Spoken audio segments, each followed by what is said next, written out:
বিসমিল্লাহির রহমানির রহিম। আসসালামু আলাইকুম ওয়া রাহমাতুল্লাহি ওয়া বারাকাতুহু। আশা করি মহান আল্লাহ পাক রব্বুল আলামিনের অশেষ রহমতে আপনারা সকলে ভালো আছেন। আলহামদুলিল্লাহ। আজকে আলোচনা করব সেজদারত অবস্থায় সেজদাহে মাথা রেখে ছোট একটি দোয়া 3বার পড়লে আল্লাহ পাক রব্বুল আলামিন আপনাকে এত ধনী বানিয়ে দিবে যে আপনার ধন সম্পদ রাখার জায়গা পর্যন্ত হবে না ইনশাআল্লাহ। আপনার চাহিদা পূরণ করে দিবে মহান আল্লাহ পাক রব্বুল আলামিন। আপনার যতটুকু প্রয়োজন ধন সম্পদের, আমি অনুরোধ করব সম্পূর্ণ ভিডিওটি দেখে আমলটি করার জন্য। এই আমলটি অনেক ফজিলতপূর্ণ এবং অনেক পাওয়ারফুল একটি আমল। এই আমলটি করে আপনারা অবশ্যই উপকৃত হবেন ইনশাআল্লাহ। এবং যারা এই আমলটি করেছেন তারা সকলেই লাভবান হয়েছেন। এই আমলটি একটি পরীক্ষিত আমল। আপনারা সকলে এই আমলটি করতে পারবেন ইনশাআল্লাহ। মানব সৃষ্টির অন্যতম উদ্দেশ্য হলো আল্লাহর ইবাদত।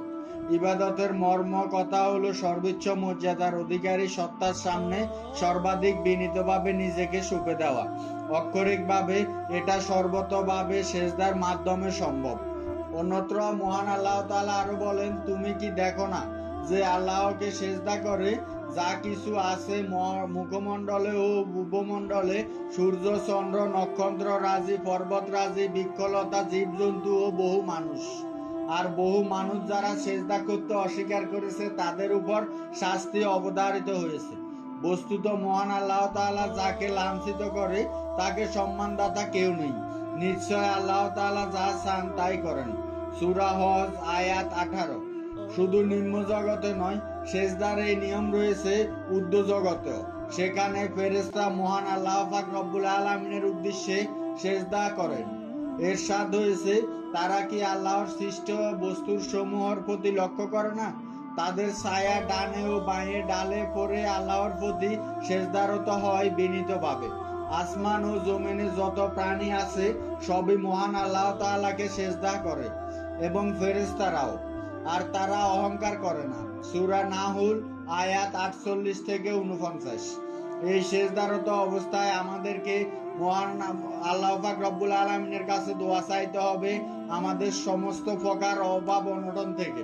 সেজদায় কিভাবে দোয়া করবেন তার নিয়ম কিংবা সেজদায় দোয়া করলে যে দোয়া কবুল হয় তা আমি আপনাদের সামনে তুলে ধরছি। নবী করিম সাল্লাল্লাহু আলাইহি সাল্লাম বলেছেন, যখন বান্দা সেজদারত অবস্থায় থাকে তখন সে তার রবের সব থেকে নিকটবর্তী অবস্থায় চলে যায়। তাতে তোমরা সেই সময় বেশি বেশি দোয়া করো, সেই সময় কোনো দোয়া কবুল করা হবে। সহিহ মুসলিম। বন্ধুরা, ভিডিওটি শুরু করার আগে একটু প্রার্থনা করি। হে আল্লাহ, আমাদের সকলকে হালাল ধন সম্পদ ও রিজিক দান করুন। যারা হালাল ধন সম্পদ ও রিজিক পেতে চান সকলে কমেন্টে লিখুন আমিন। এই ভিডিওটিতে একটি লাইক দিন ও যারা চ্যানেলটি আগে থেকে সাবস্ক্রাইব করে রেখেছেন আপনাদের জন্য অসংখ্য ভালোবাসা রইল। তো চলুন শুরু করি। আমলকারীর অর্থাৎ আপনাদের রিজিক অথবা প্রাচুর্য প্রদান করবে মহান আল্লাহ পাক রব্বুল আলামিন এবং দারিদ্রতা অসুস্থতা দূর করবে ইনশাআল্লাহ।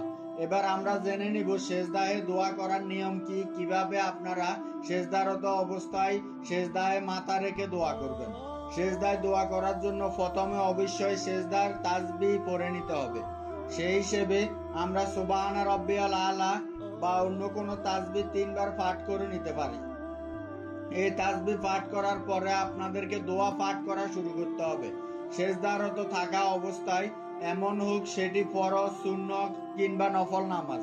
অর্থাৎ আপনারা চাইলে ফরজ নামাজে সেজদাতে দোয়া করতে পারবেন, এটি বৈধ রয়েছে। তবে বিভিন্ন আলেম এবং স্কলারদের মধ্যে অনেকে বলেছেন অন্তত ফরজ নামাজে সেজদাহের দোয়া না করা উত্তম, তবে এটি নাজায়েজ নয়। অবশ্যই আপনারা সেজদাহে দোয়া করবেন আল্লাহ পাক রব্বুল আলামিনের কাছে। তবে একটি বিষয় আপনাদেরকে মাথার মধ্যে রাখতে হবে, আপনি এমন কিছু জিনিস চাইতে পারবেন না যেগুলো চাওয়া বৈধ নয়। যেমন আপনার ঋণ মুক্তির জন্য দোয়া করতে পারেন মহান আল্লাহ পাক রব্বুল আলামিনের কাছে। আপনি আপনার স্মৃতিশক্তির জন্য দোয়া করতে পারেন। একজন ভালো জীবন সঙ্গীর জন্য আপনারা আল্লাহর কাছে দোয়া করতে পারেন। হালাল রিজিকের জন্য আল্লাহর কাছে দোয়া করতে পারেন। অর্থাৎ যেগুলো চাওয়া বৈধ রয়েছে তা আপনি চাইতে পারেন। আপনি যদি এইভাবে মহান আল্লাহ পাক রব্বুল আলামিনের কাছে দোয়া করতে পারেন, তাহলে মহান রব্বুল আলামিন আপনাকে ধনী বানিয়ে দিবে, আপনাকে ধন সম্পদ দান করবে।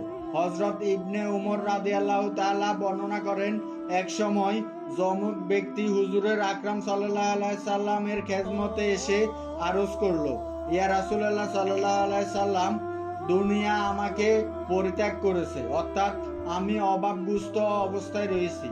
আমার সচ্ছলতার কি কোনো উপায় আছে, কিংবা পরিত্রাণের কি কোনো উপায় আছে?